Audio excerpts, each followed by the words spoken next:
उसकी रैकी करूंगा। मेरे साथ 2 मिनिस्टर्स, जगत नेगी जी, मिनिस्टर सीपीएस हमारे संजय अवस्थी जी और सुंदर ठाकुर जी, क्योंकि उसमें 4 ही लोग जा सकते थे। 18,000 की पुल से हमने उसकी रैकी की। अब फैसला ये करना था कि इनको निकाला कैसे जाए। अब निकालने के लिए फैसला किया गया।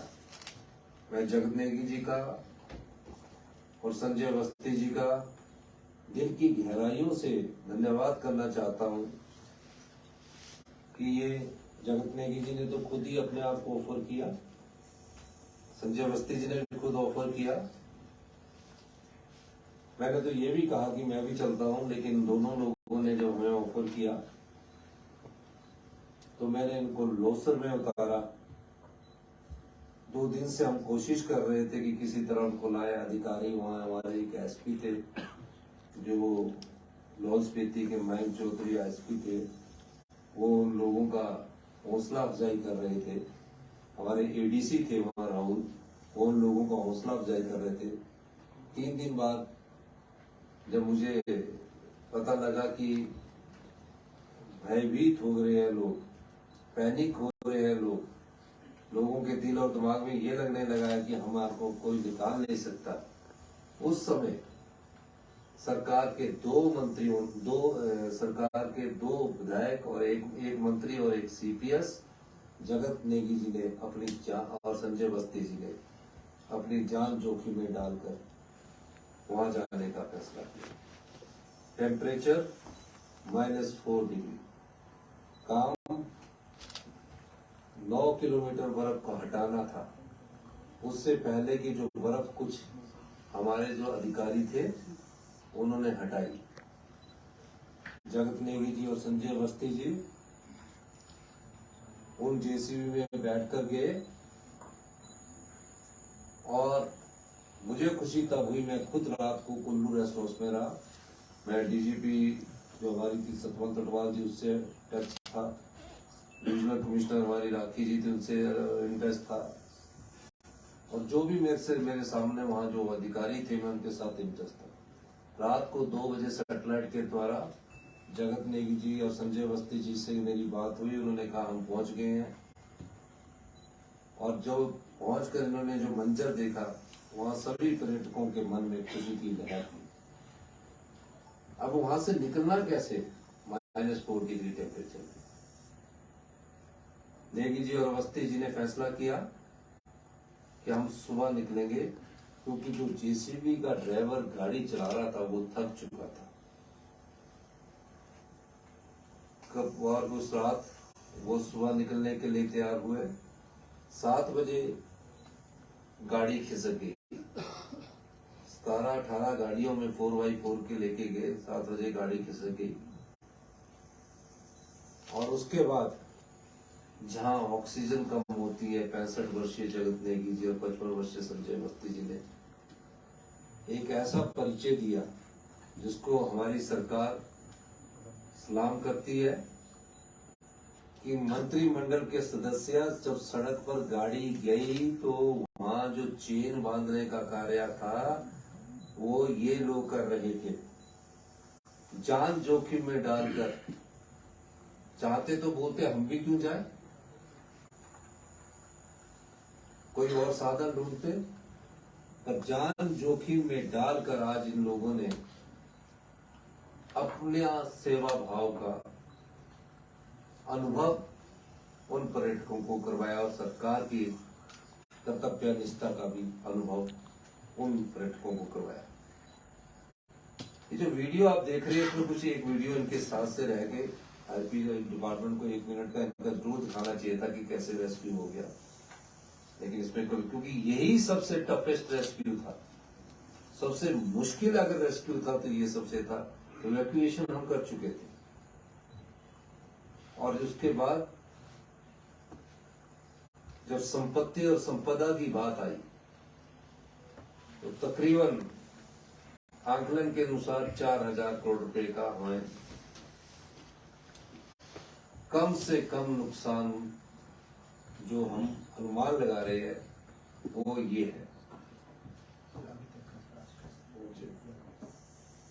अभी तक का जो आंकड़ा मेरे पास अभी पहुंचा है उसमें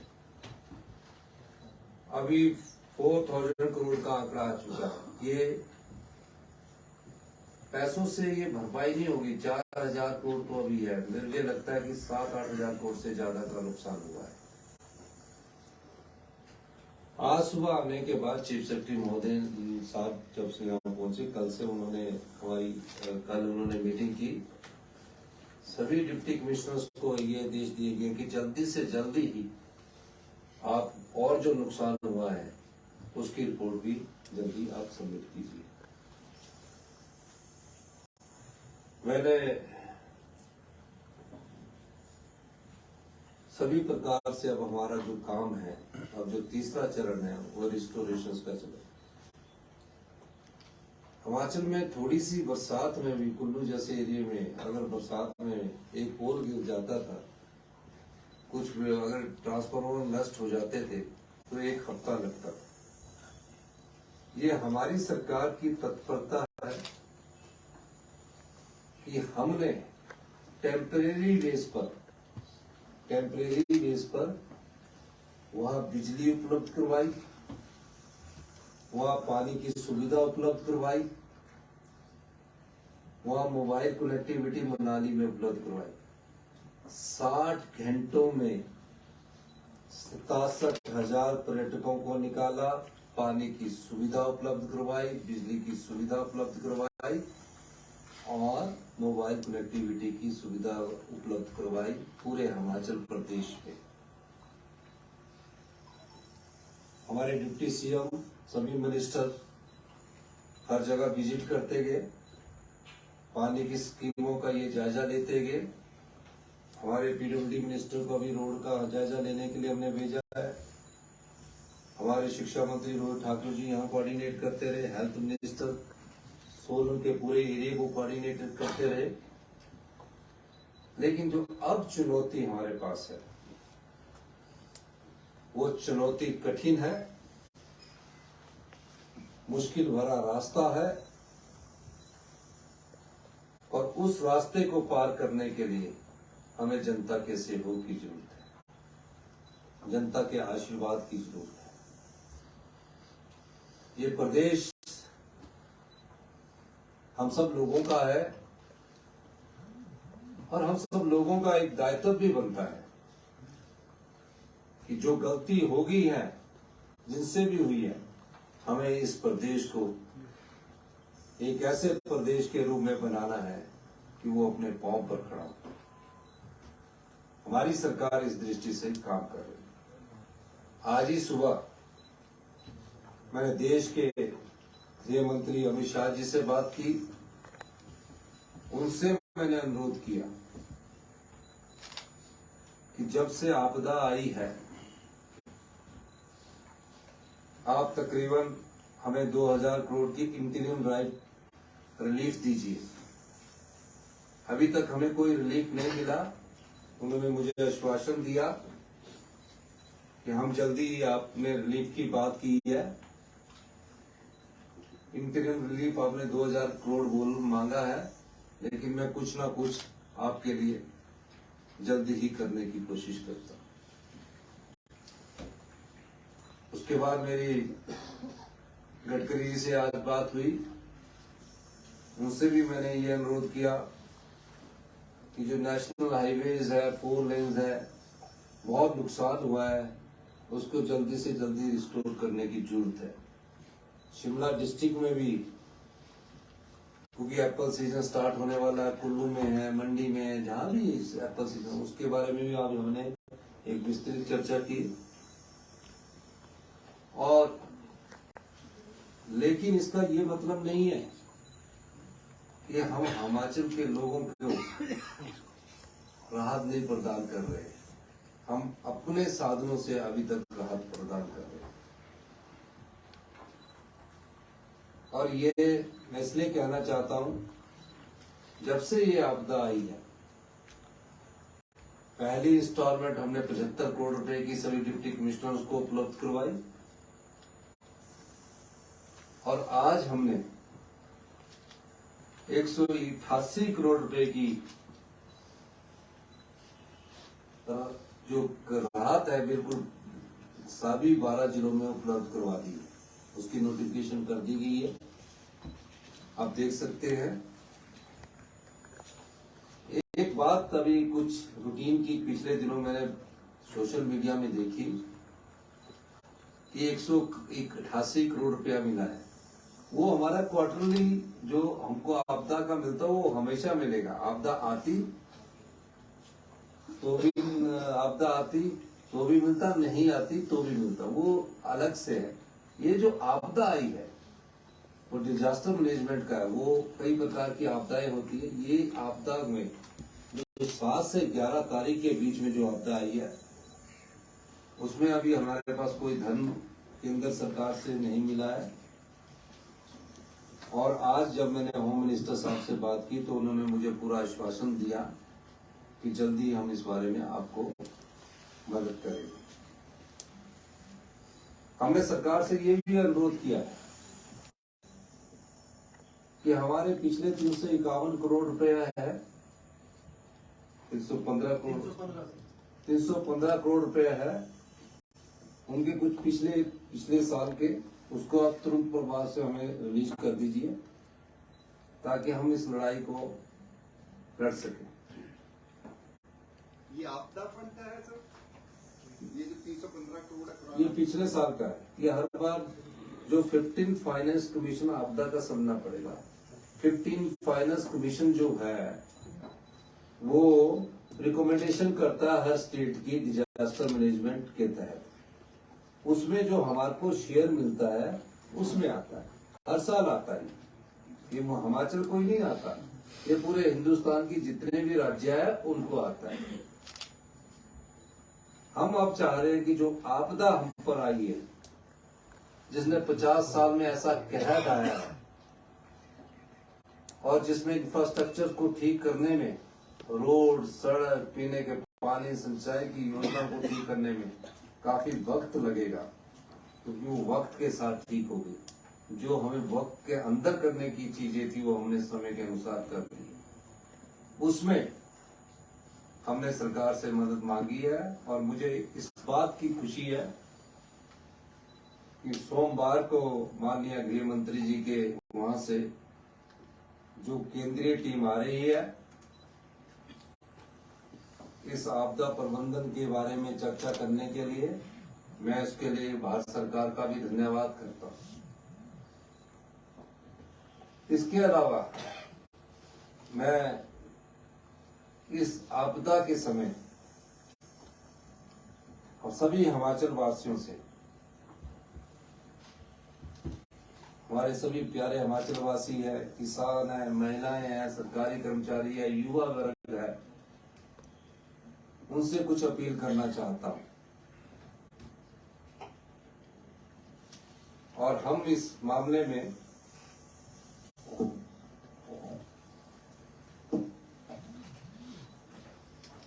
एक आपदा कोष 2023 बना रहे हैं और मैं ये अपील हिमाचल वासियों से करना चाहता हूं। जैसा कि आप सभी को पता है कि प्राकृतिक आपदा से संपूर्ण देश जूझ रहा है। इन आपदाओं से हिमाचल प्रदेश भी अछूता नहीं है। इन प्राकृतिक आपदाओं से निपटने के लिए एक बड़े पैमाने पर जनमानस की सहायता करने के लिए प्रदेश सरकार एक मुहिम चला रही है। इस मुहिम को अकेले चला पाना मुश्किल ही नहीं बल्कि नामुमकिन है। अतः इसमें जनता का सहयोग भी अपेक्षित है। इसके लिए प्रदेश सरकार ने इन प्राकृतिक आपदाओं से निपटने के लिए हिमाचल प्रदेश सरकार द्वारा हिमाचल प्रदेश राज्य सहकारी बैंक, HP कोऑपरेटिव बैंक और HDFC बैंक में खाते खोले हैं। ये आपदा राहत 2023 का खाता है। इस राहत कोष के लिए आप अपनी सहयोग राशि नगद, चेक या ड्राफ्ट, गूगल पे, आरटीजीएस, एनईएफटी, फोन पे अथवा नेट बैंकिंग के माध्यम से सीधा छोटा शिमला स्थित हिमाचल प्रदेश राज्य सहकारी बैंक में खाता संख्या 4061010731। मैं खाता संख्या द्वारा बोलना चाहूंगा 4061010731। IFC कोड HPSC 000 द्वारा से IFC कोड बोलना चाहूंगा। IFC कोड HPSC 0000406 अथवा HDFC बैंक के खाता संख्या HDFC बैंक का खाता संख्या 999901504194 IFC कोड HDFC 000416। मैं HDFC बैंक के खाता द्वारा बोलना चाहूंगा 990001504194 IFC कोड HDFC 000416 में जमा करवा सकते हैं। आप यह धनराशि हमारी वेबसाइट cmhimachal.nic.in पर ई-बैंकिंग द्वारा अपने डेबिट या क्रेडिट कार्ड से भी भेज सकते हैं। इस आपदा के लिए दी गई धनराशि आयकर अधिनियम की धारा 80-G के अंतर्गत 100% आयकर से मुक्त है। मैं इस आपदा की घड़ी में इस प्रदेश की ऐसी पहली त्रासदी के मौके पर जिन हमारे साथी हैं, हमारे सरकारी कर्मचारी हैं, जिन्होंने अपनी एक दिन की सैलरी देने का निश्चय किया है, मैं उनका भी धन्यवाद करना चाहता हूं। उनके नाम भी आपके सामने मैं रखना चाहता हूं। हिमाचल प्रदेश सरकार के सभी मंत्रिमंडल के सदस्य, हिमाचल कांग्रेस पार्टी के सभी विधायक और भारतीय जनता पार्टी के विधायकों से भी हम बात करेंगे कि वो एक महीने की सैलरी इस आपदा कोष में दे। लेकिन हमने फैसला किया है एक महीने की सैलरी। लेकिन कांग्रेस के सभी विधायक दल के नेताओं ने ये फैसला किया है, मंत्रिमंडल के सदस्यों ने फैसला किया है कि हम अपनी एक महीने की सैलरी इस आपदा कोष में देंगे। इसके अलावा IAS ऑफिसर एसोसिएशन जो है, उन्होंने भी एक दिन की सैलरी इस आपदा कोष में देने की घोषणा की है। इसके अलावा HAS ऑफिसर्स एसोसिएशन जो है, उन्होंने भी एक महीने की एक दिन की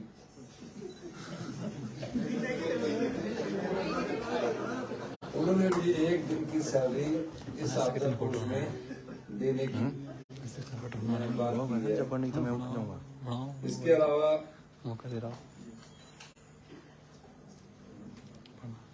इस आपदा के लिए हिमाचल प्रदेश के विभिन्न अधिकारी एवं कर्मचारी संघ, जिसमें हिमाचल प्रदेश राज्य खंड विकास अधिकारी वीडियो ऑफिस, राजकीय प्राथमिक शिक्षक संघ, हिमाचल प्रदेश राज्य स्वास्थ्य अधिकारी संघ, हिमाचल प्रदेश बागवानी अधिकारी संघ, हिमाचल प्रदेश JBT अध्यापक संघ ने अपने एक दिन के वेतन का अंशदान इस विपदा की घड़ी में राहत कोष में देने का निर्णय लिया है, जिसका मैं अभिनंदन करता हूं। अभी कुछ लोग मुझे मिले हॉर्टिकल्चर यूनिवर्सिटी के लोग मिले, उन्होंने मुझे अभी 31 लाख का चेक दिया। पिछले कर SJVU के लोग मिले, उन्होंने मुझे 55 लाख का चेक दिया। तो ये सबने अपने आप से कहा कि इस त्रासदी में हम सब लोग आपको ये सारी धनराशि एक दिन की जो अधिकारी है, कर्मचारी है, उन्होंने देने की घोषणा की और मंत्री और मुख्यमंत्री ने और सभी विधायकों ने 1 महीने की सैलरी देने की घोषणा की।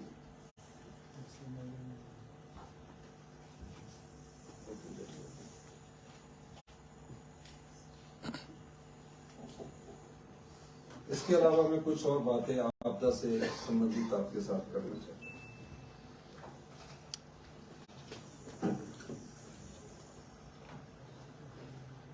मैं जब से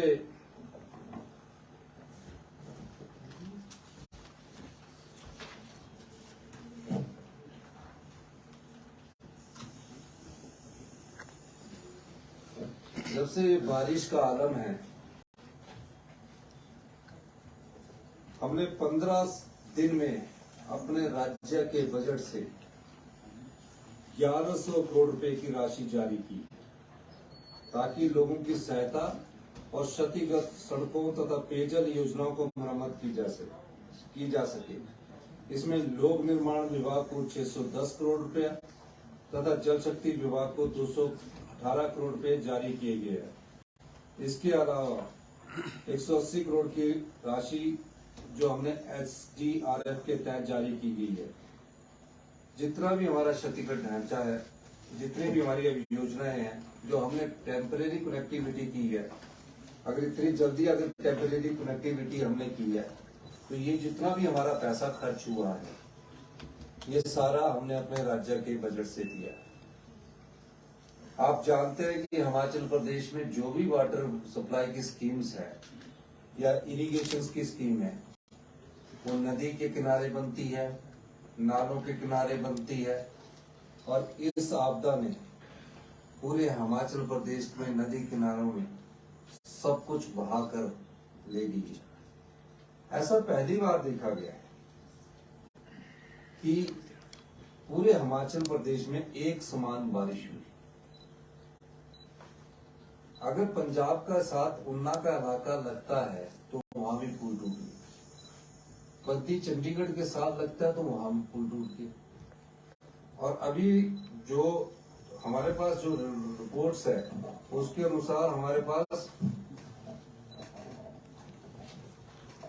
काफी नुकसान हुआ है, 40 से अधिक पुल टूट चुके हैं। और ये हिमाचल प्रदेश में 1 जुलाई से लेकर 9 जुलाई तक वैसे सामान्य तौर पर 59.5 मिलीमीटर बारिश होती थी। इस बार इन्हीं 9 दिनों में 150.6 मिलीमीटर बारिश दर्ज की गई, जो सामान्य से 153% अधिक है। यानी कि जो 1 से 9 जुलाई तक सामान्य बारिश हमारी 59 के करीब होती थी, इस बार ये 153% अधिक है। यदि हम 7 से 11 जुलाई का डाटा पर नजर डालें डाटा पर, तो प्रदेश में 11 से 6 मिलीमीटर के स्थान पर 223 मिलीमीटर बारिश दर्ज की गई, जो सामान्य से 436% अधिक है। बारिश का आलम देखिए, ऐसा रिकॉर्ड तोड़ बारिश के कारण पूरे प्रदेश में भूस्खलन तथा मकान ढहने की घटनाएं दर्ज की गई है। मैं अभी क्योंकि ये डाटा बढ़ेगा, फिर आप कल ये सवाल पूछेंगे तो कुछ एक चीजें मैं आपके सामने बात करना